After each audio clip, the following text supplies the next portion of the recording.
This is a book reading, a book video, a booktube video, a book video.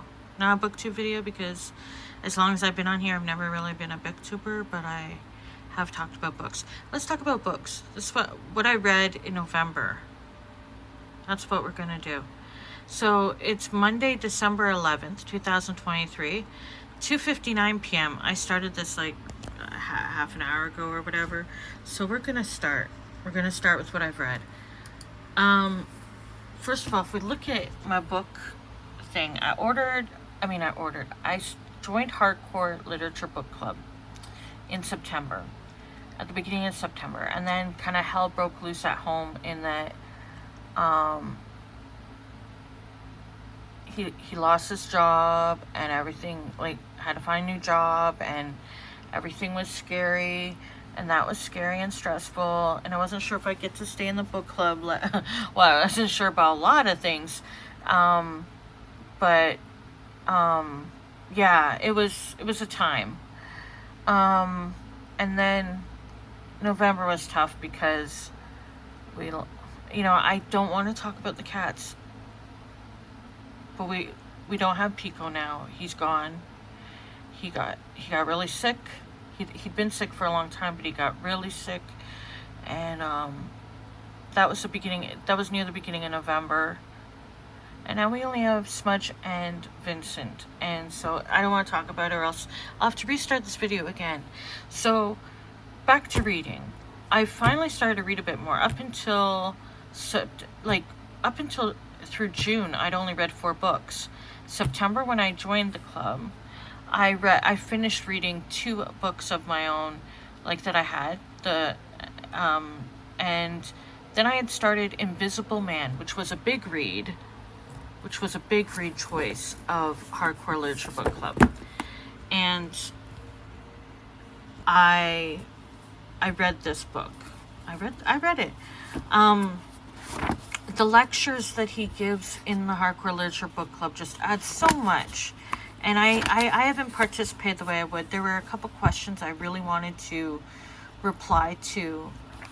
This was the first book where I was going to annotate or underline passages that meant something. And I started out where I did do it, but I'm somebody who doesn't write in my books except to write, like to claim them, to put my name and the date and the place and where I got the book from, right?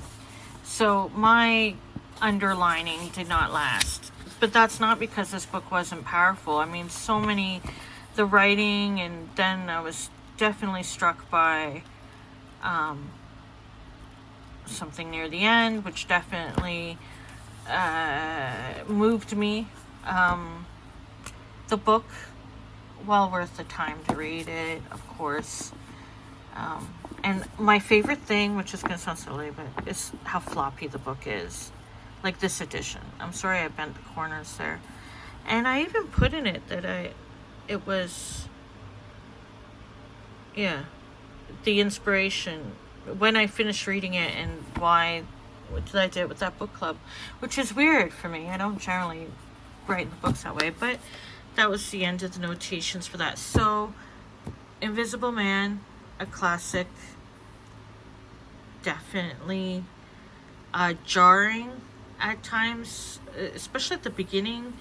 A sequence that apparently Ralph had also written in as a short story before, so it was kind of like it was a lot, but at the ending stuff could have been written today. It's not that this book is that old, but it was very good. The next big read pick was Jane Eyre, which I had found. Like, remember I was talking about that copy over there, that one that's colorful?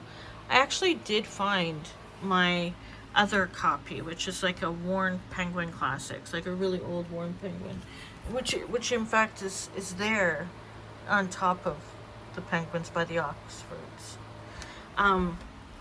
That doesn't matter though. That's not what I read. I didn't read that. I was behind anyway, and so I thought of this book that I also I already owned, and I'd heard about it, and I'm gonna say it wrong. Sargasso. See. And this is about. Do you see that? It's about she takes a mad woman in the attic from Charlotte Bronte's Jane Eyre and brings her to life as another character. And yeah, beautiful, descriptive, beautiful writing. What got me was the afterword as well. The afterword hit me in a way because the writer deals with reclusiveness, but also alcoholism. Now, I don't deal with alcoholism, but the reclusiveness and then the reminder of,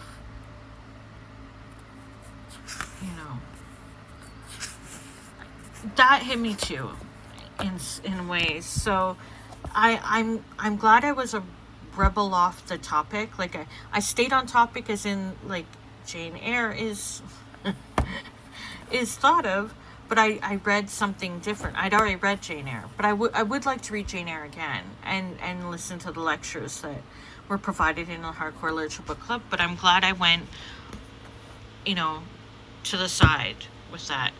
Now, another thing I did in trying to avoid reading bigger works, because I felt overwhelmed in that, was I picked a book off my poetry bookcase that I'd had, not DNF'd, but left, that I'd been reading but didn't finish. And so I picked it up to finish it.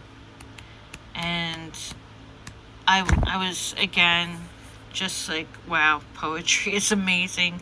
The things people can do with words, the way people can just express ideas and thoughts and feelings, and realistically, and the things. What am I invisible? Oh, isn't that funny? During the time of reading Invisible Man, and that's the neat thing about reading random books while you're reading a book, is that you never know how they might cross-pollinate or influence one another. So I read this, and it's a beautiful cover, and it was one of my purchases in House of Anansi Press. Beautiful. And I do love it. But I think it's one of those books as well that I will probably let go of to share so that other people can experience this book as well. Like in a little library. I know it's going to be weird. I'm going to love some books and want to still give them away. And I'm not going to love some books and want to keep them. It's going to be weird. I just know that that's going to happen. The next book I finished was one I had ongoing since I purchased it, as soon as it came out, as soon as I got the alert from Amazon that it was available, by Olivia Drescher. I've been reading it since July, right before my birthday. So Fragments of a Mystic, of a Failed Mystic, is a collection of Twitter tweets. Now, that sounds like, why would I read that? Because Olivia Drescher is probably the best fragmentary writer one could have. I mean, look up Olivia Drescher. She's just amazing. Her fragments, she published an anthology. They're right there on my top shelf with Annie's, and then I say her name wrong, and in between some Anne Sexton and Sylvia Plath books is the anthology of fragmentary writing in pieces, is what it's called, and I recommend it. And then there are a couple of Olivia Drescher books so far of what she's done, and just, yeah.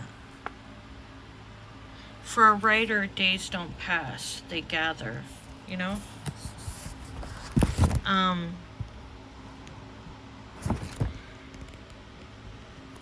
It's just,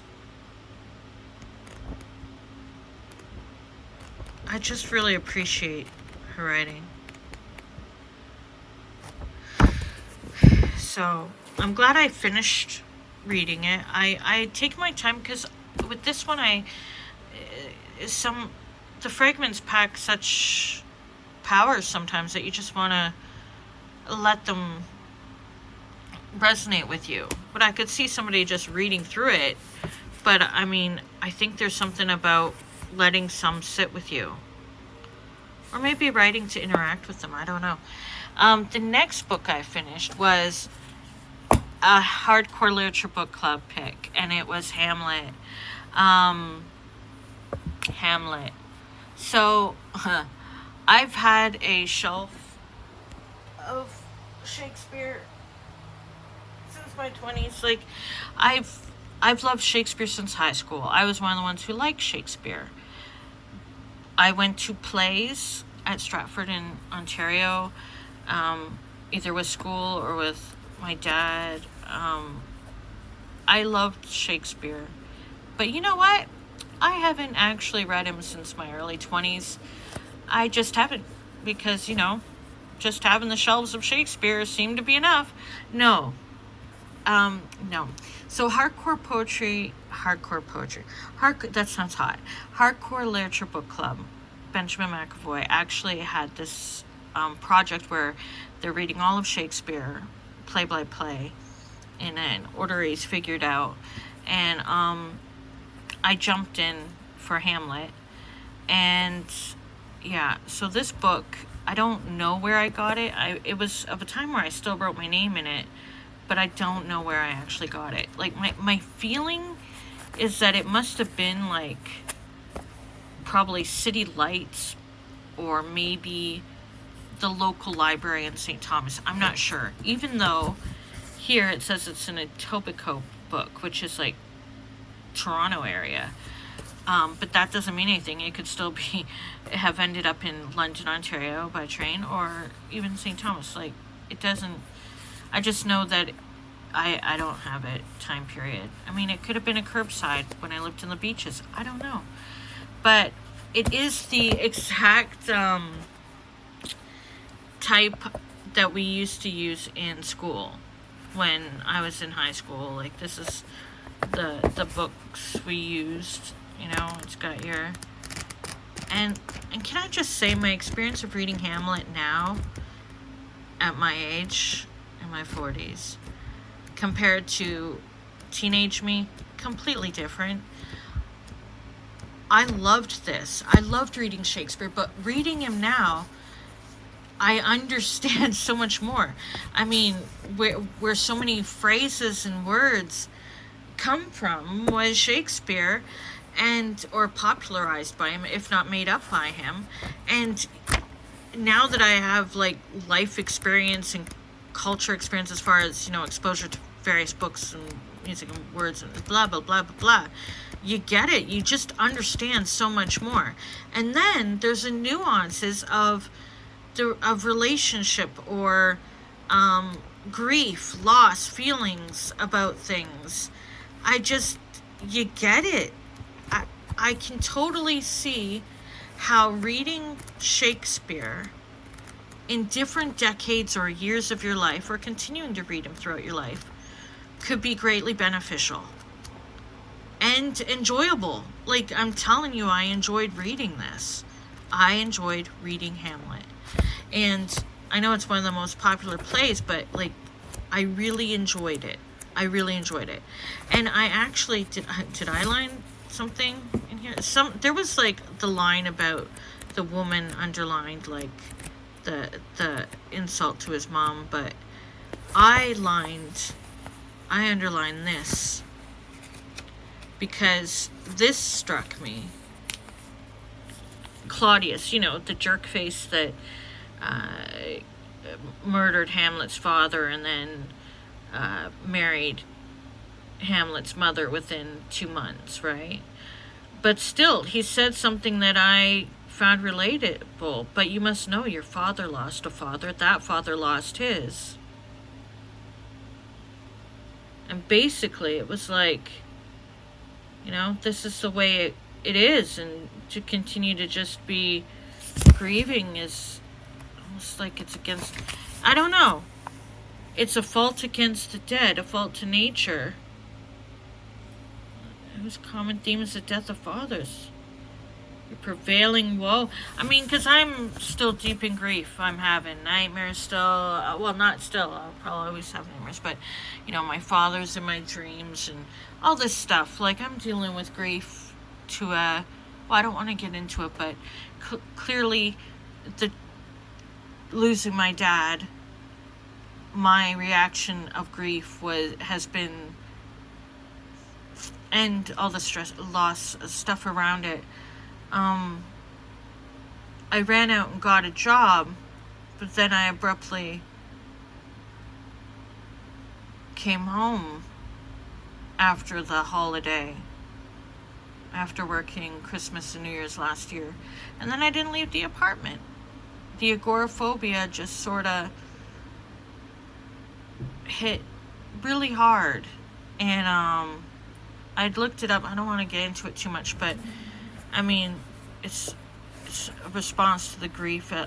I mean, this is the longest bout I've ever had to struggle through, and so reading about grief, people's response to grief, is interesting during this time period, and I'll be doing more of that when I talk about later what the future picks of Hardcore Literature Club are. So Hamlet, yeah, this made me want to read more Shakespeare again, like as an adult.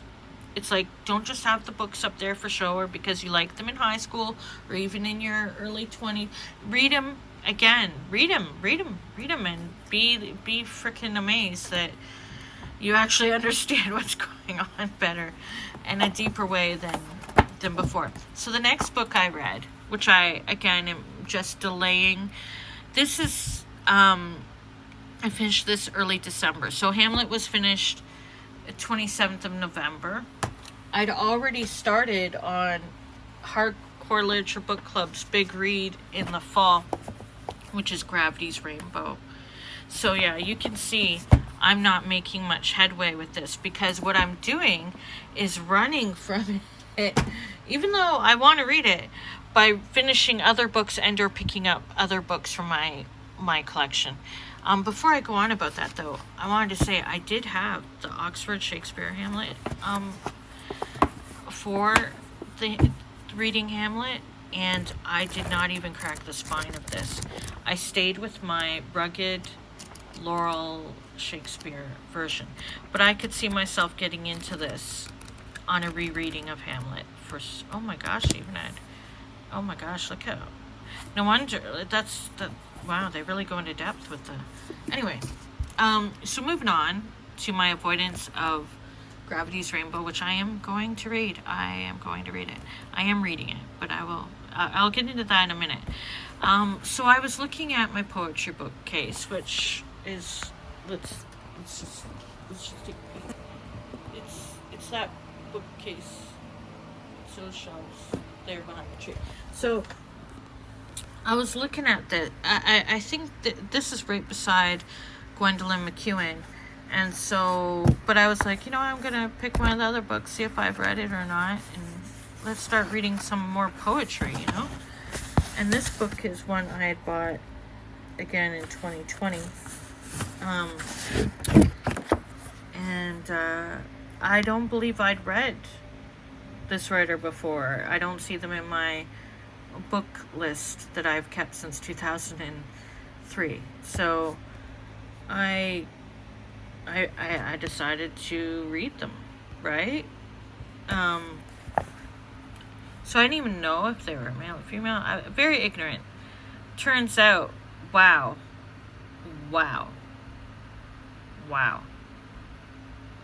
Okay, so I get into this right away.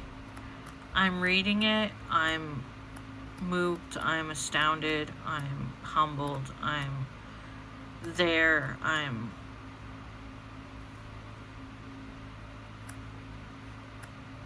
grateful that poets exist to share their lives, to share their thoughts, to relate their experiences, because thank goodness. Thank goodness. I highly recommend this collection of poems. And I'm so grateful that that past me bought it. That's what it'll be like for a lot of books. I'll be like, I'm so glad I thought of that, you know? This next book, I have to give credit where credit is due. I had not even heard of the writer. Well, I mean, of course. I mean, I'm not in the education system. I'm isolated and alone. I'm just going to learn things as I learn things. I happen to have some great taste in books, considering, but I also have no idea about many things. Like that time where I was in Italy and saw that the Nobel Prize winner was a Canadian named Alice Munro. I had never heard of her or read her, or if I'd heard of her, I didn't retain the knowledge. I came home from Italy and I got all her books that I could, and I read her, and she became my favorite short story novelist, you know. So that's sometimes you learn about things far, far away from home. So I'm gonna go to my favorites list on YouTube to be able to find the book. Here we go. So I have this booktuber to thank. I know I'm just pointing at stuff instead of myself. Hi everyone, London here. I hope you're happy, healthy. Thank you. I'm trying. So this YouTuber, booktuber, life lessons from books. Some thoughts on the writing of Annie Ernaux. Again, I might say the word wrong. She said she shares her thoughts about the writing after reading some of her books. She rambles about it, she says, but it's only 15 minutes long. I'm already 20 minutes in. What do you know about rambling? No, I'm kidding. She said she couldn't read all of one of the books, and but she felt it was a bit too voyeuristic on some of it. But she discusses in this YouTube video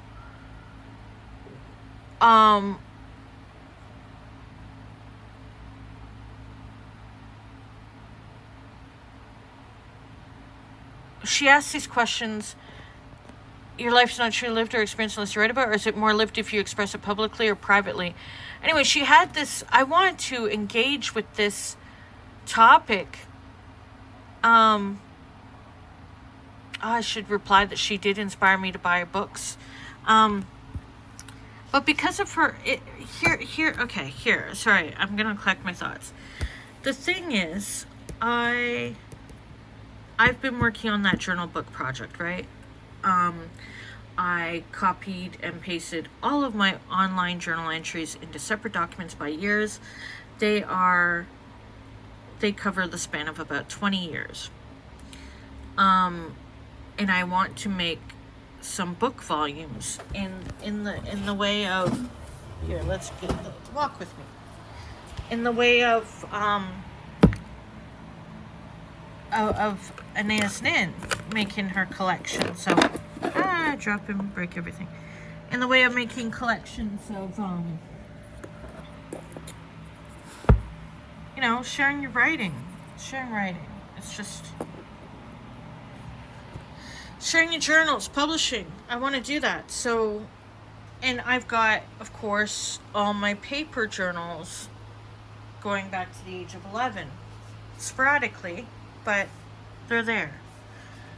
And so since working on that project, of course I'm going to be curious about other writers who have published their selves. So not only did this YouTuber inspire me to get A Man's Place, which is about the father of the writer, But I've also got exteriors and the years, so I will probably check those out soon. And this is my other, these are published letters and journals and diaries, you know, like Sylvia Plath, her journals are amongst the most, and there's her letters, but I haven't read that version. I have read that version of the journal. I don't know if they're different or not, of the journals of Sylvia Plath. That book had such an effect on me, and just writers like that, letters and journals just have a big effect on me. And it's not just, oh, maybe these books are too heavy for here.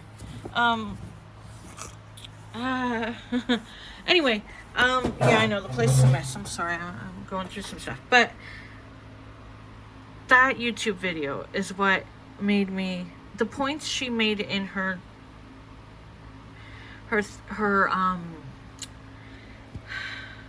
video made me curious enough to buy this book, buy the book. And I read it and I finished reading it. Basically it was good timing for me to see the video. Not only had I never heard of the writer, but the fact that they had been a Nobel Prize winner, but also the fact that the writing about your life so rawly, sharing things, that's what I want to do, be open and share things. It's just the method of how I will do it.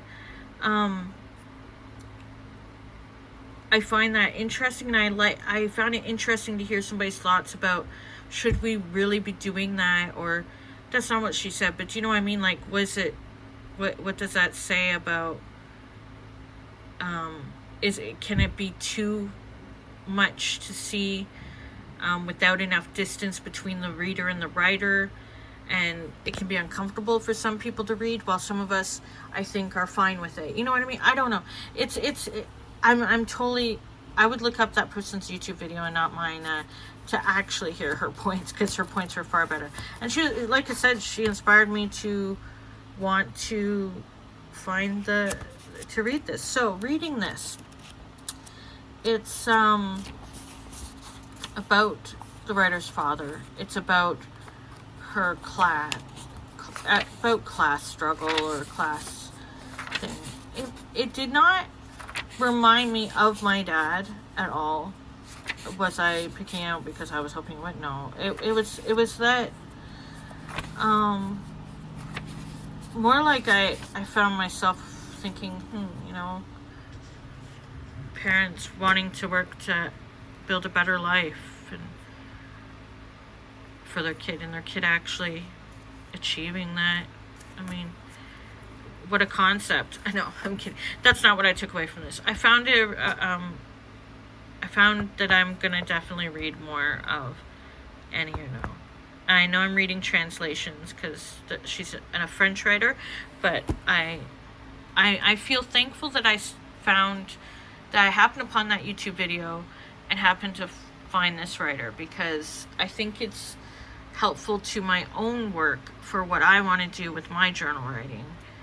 I don't know, in some way I feel like it adds to what I mean for myself to accomplish, if that makes any sense. I don't know if it does, because I'm barely like staying awake during the day right now, so let's move on. The last book I've read so far that I finished on the 10th of December, so like yesterday, was another one that was on my poetry bookshelf that I had, and it's a fiction, but I put all his books together since War Down Trust, which is like amazing. You gotta read War Down Trust by Michael Blewin. I mean, please, it's amazing. It's just incredible. But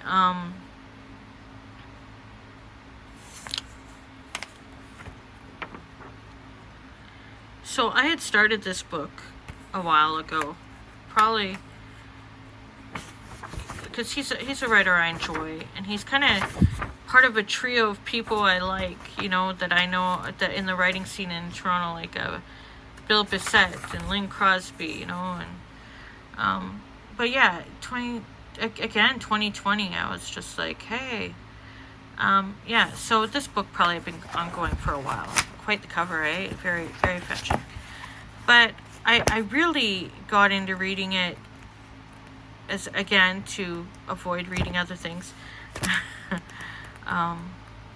Recently, and finally finished it, and I love the way this writer, Michael Bluen, I'm not going to say plays with language. It's not that he's playing with language. He plays with the idea of fiction narrative, poetic prose. He's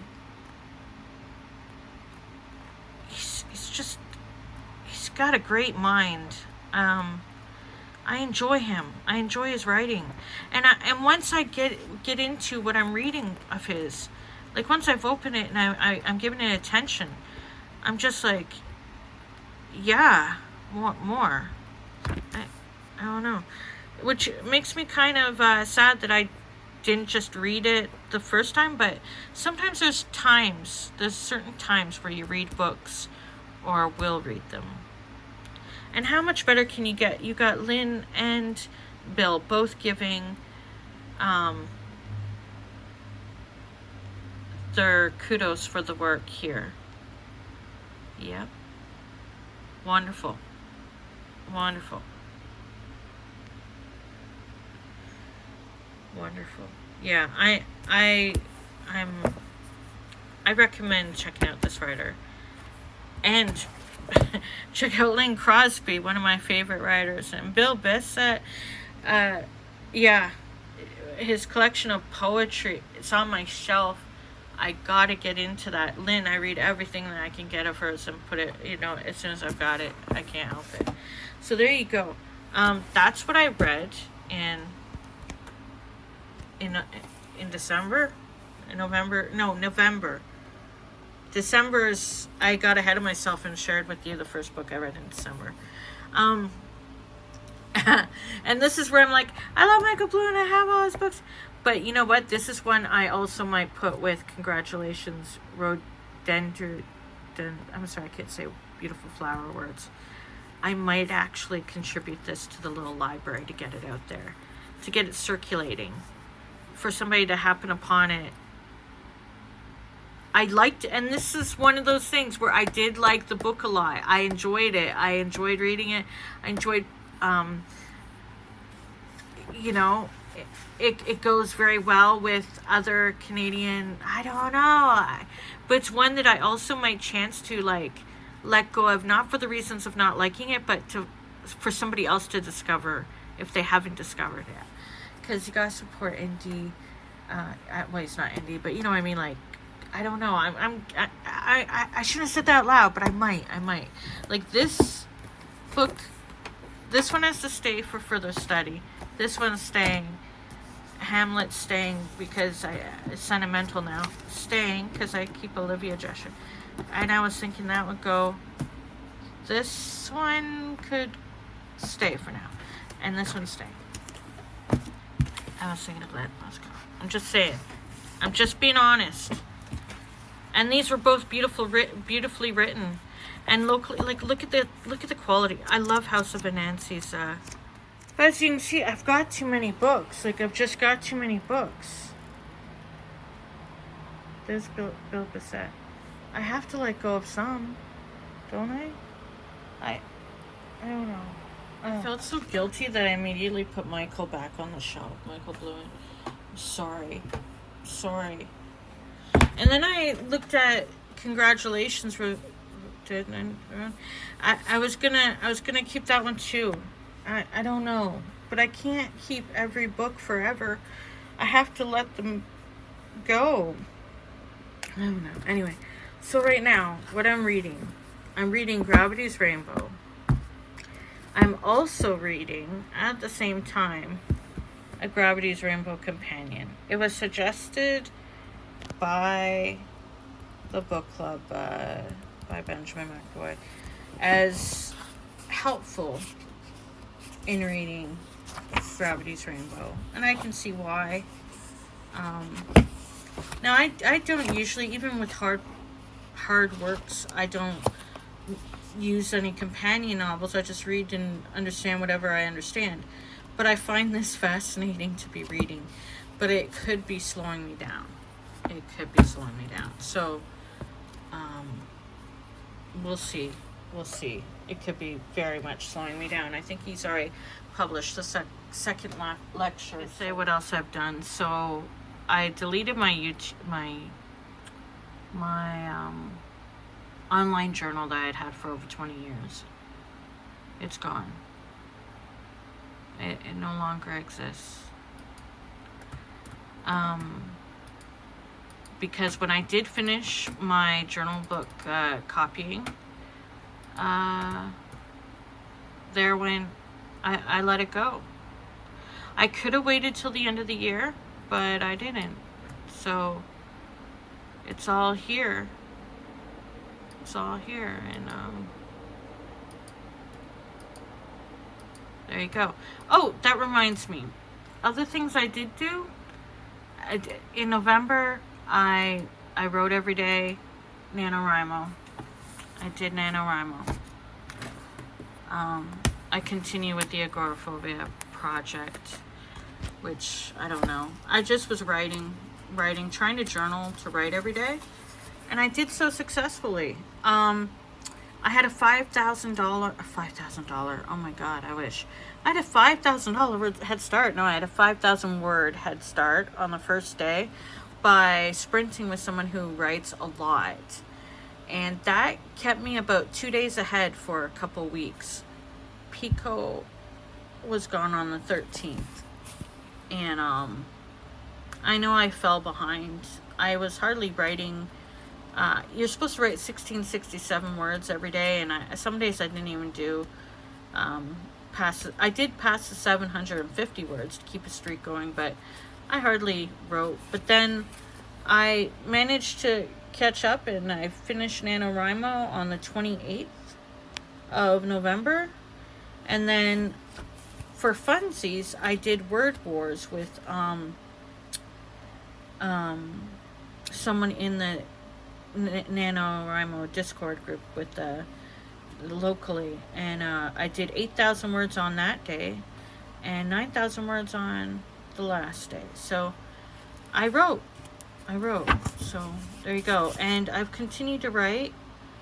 I didn't cross out that day. This is messy. Look at that. I didn't cross out the 9th or the 10th. I'm doing 750 words and then extra words on top of that. I'm just keeping a daily writing routine going. I don't know. I think this should be my writing planner. It could also be a reading planner, but I had that little thing going on. Now I feel kind of weird about it. The books for coming up for Hardcore Literature Book Club, I have them, and one of them that really has me interested is I don't have it yet, but I'm gonna have it. I have most of the books already in my possession that I've owned. It's in my collection, but one book I didn't have is Song of Solomon by Toni Morrison, and from what he said of it, I think I'm gonna bawl my eyes out. That is like a father death book that affects the writer.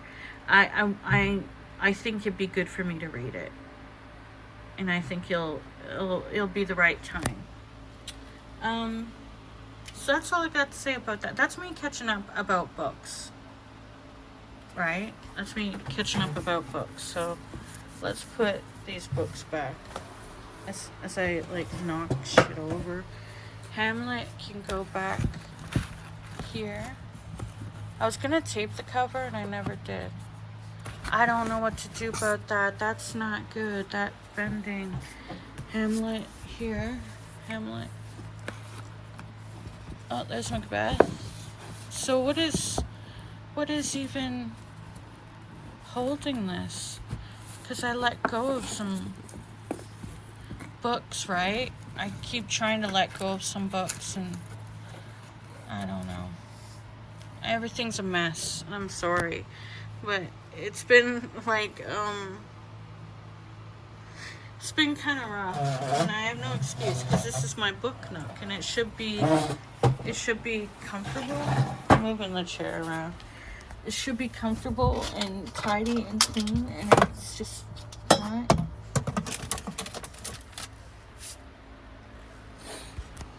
I don't generally have these lights on.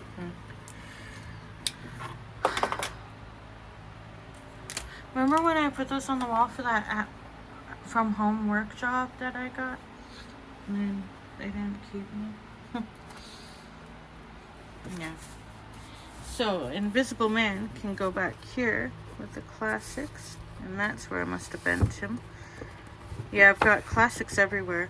Like, I want to read the Book of Disquiet. I really think that'd be a good book for me to read. I'm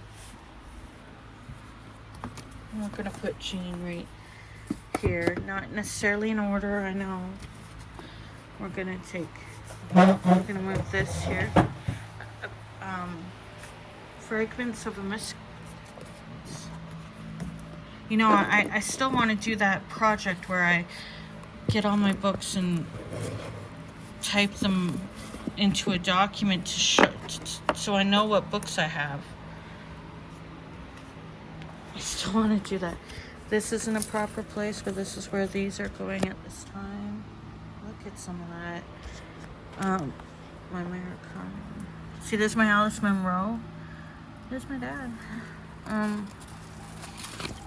We'll just put this here. I want to read Ulysses. There's Lynn Crosby. Gosh, I love her work. So, I guess I could let you know what the books are for the Hardcore Literature Book Club. Like, I want to be able to be at the speed where I can keep up with the pace of. Sorry, that's a freaking magazine. They must think we're, because I used to have Toronto Life. I got a Holt Renfrew catalog, which there's no way I can afford any of this. And this is the only reason why I haven't put it in the recycling yet. Matt Smith looking like daddy here. Not my daddy. Don't get, whoa. You know, sorry about that. But look at. So I don't know what to do. And I know David Tennant's like the doctor right now in the specials, and David Tennant was my favorite doctor, but it was like Matt Smith just had to remind us. Although isn't he like, he's in another TV series I'm not watching, what, Game of Thrones spinoff or something. So here, just a second, I'm gonna log in to, oh shoot. I just want to be able to tell you what the books are. I have them noted down in my, wait, oh, okay, so, sorry. I was like, I missed a, trying to do, I can multitask, but one-handed, anyway. So we're just gonna take a look here once this is loaded. But yeah, I highly recommend that. So the schedule, yeah, Gravity's Rainbow Lecture Part 2, I'm so far behind. And Tale of Two Cities lecture has already started. It's fine. Go at your own pace. Okay, so the guide to what they're gonna read next year. January, East of Eden, got it. I own it. Leaves of Grass, got it. The Master and Margarita, got it. The Prince, on the way. Pride and Prejudice on the way. The Plays of Moliere. I have like this really old worn copy on my poetry bookcase, with like plays. They were, it was like very worn Penguin Classic that I got on curbside, from somebody letting go of books when I lived in the beaches. So, I've got it. The Tale of Genji. I have the abridged version, but there's like a big version, so I'm gonna read that. And I own it. It's there. The Essays of Montague. I believe that's on the way if I don't have it on. I think I did get that. I don't remember. Infinite Jest, I have that, and I find that interesting that finally, I mean, that's 96, so it's not like a classic, but it's definitely a big tome. Sorry, it's a big tome. It's a big tome. Ouch, dark. It's a big tome, and I have that book. I got it when it was like being talked about. Now I haven't read it. The Stories of Franz Kafka. I've read some of that. I don't know that I have that. I don't know if I'll have the ones he's talking about. I have Thus Spoke Zarathustra. Nietzsche. I remember my existential phase in my 20s. They're living in on Pearl Street, getting books from the library. So September, October, Song of Solomon by Toni Morrison. That's a book that he mentioned that is gonna break my heart.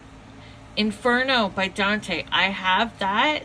That's behind me on the classics shelf. Far from the Madding Crowd. I have that, although I remember reading a thin copy, and this is supposed to be a big copy that I have now. It's a bigger copy that I have now. I don't know. One copy that I read is like this blue cover, but the copy I have now for this is, I believe, a Penguin Classic, and it's larger. So I'm wondering just how many times I've read just abridged versions of things and not even known it. And The Interpretation of Dreams, I have that. So yeah, looking forward to reading these things. Sorry, watching videos. Yeah. There's my laptop, which I'll be taking out to write today. I need to clean myself up. I mean, I had a bath yesterday. I mean, I need to clean up my life. I'm only back on meds after a doctor's appointment not long ago. And it's helped with stopping the constant well, I was falling into quite a see, there's two, but there's also the abridged version, and I guess he's going to have lessons for both. And this is the Jane Eyre I talked about that I actually read. See, I read We years ago, and I don't know if I should keep it. I don't really remember anything about it, which means maybe I should let it go. Right, Vincent? No?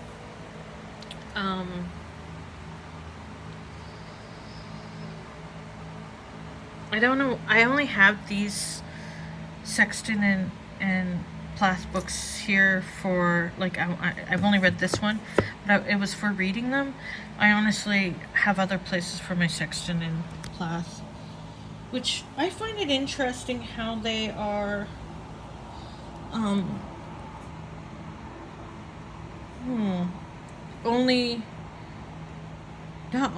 mean, they're both fantastic writers, and there is major issues about Anne Sexton. But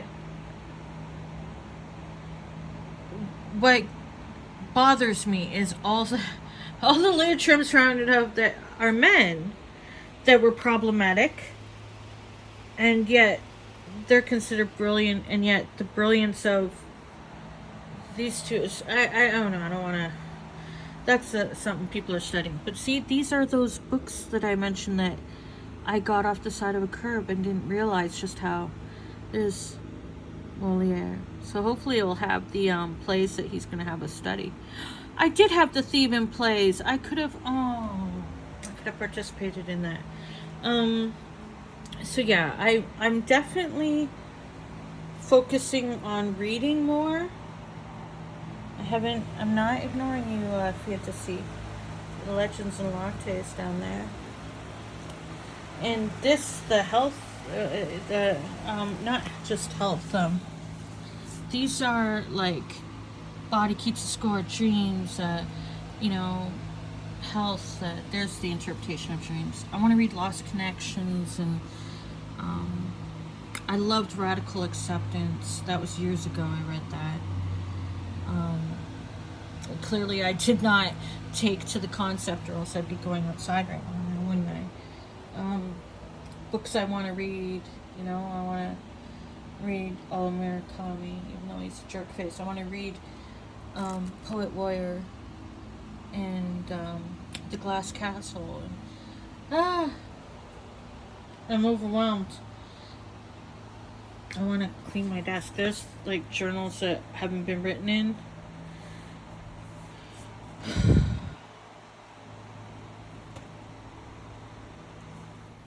So to truly update, see there's, the Divine Comedy isn't Inferno. Oh, don't I have Dante's Inferno as a separate volume somewhere? I believe I read it years ago. It's like a slim book.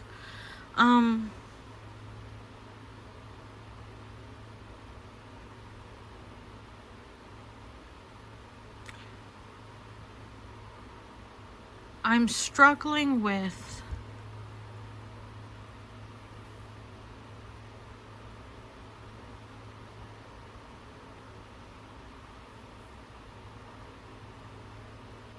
how do I say it? I just want to cry. I'm struggling with, see, there's Far from the Madding Crowd. Is it any different than the other copy I have? I read that one years ago, Thomas Hardy. Oh, I really was sleeping.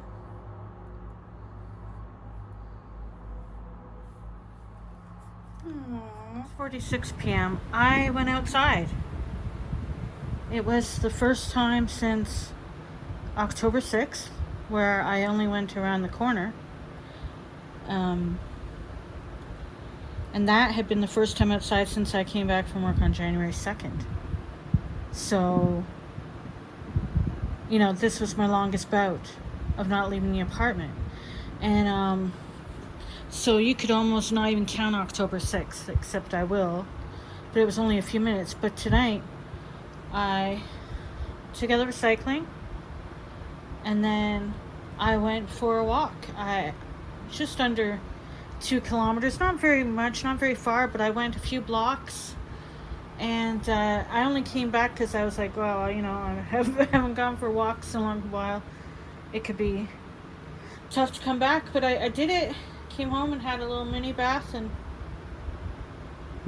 I'm gonna write my words and listen to Philip Glass while I write.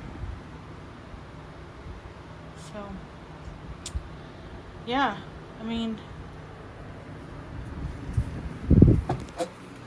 we can do difficult things, right? So let me get this ready, and I'll write about going outside today.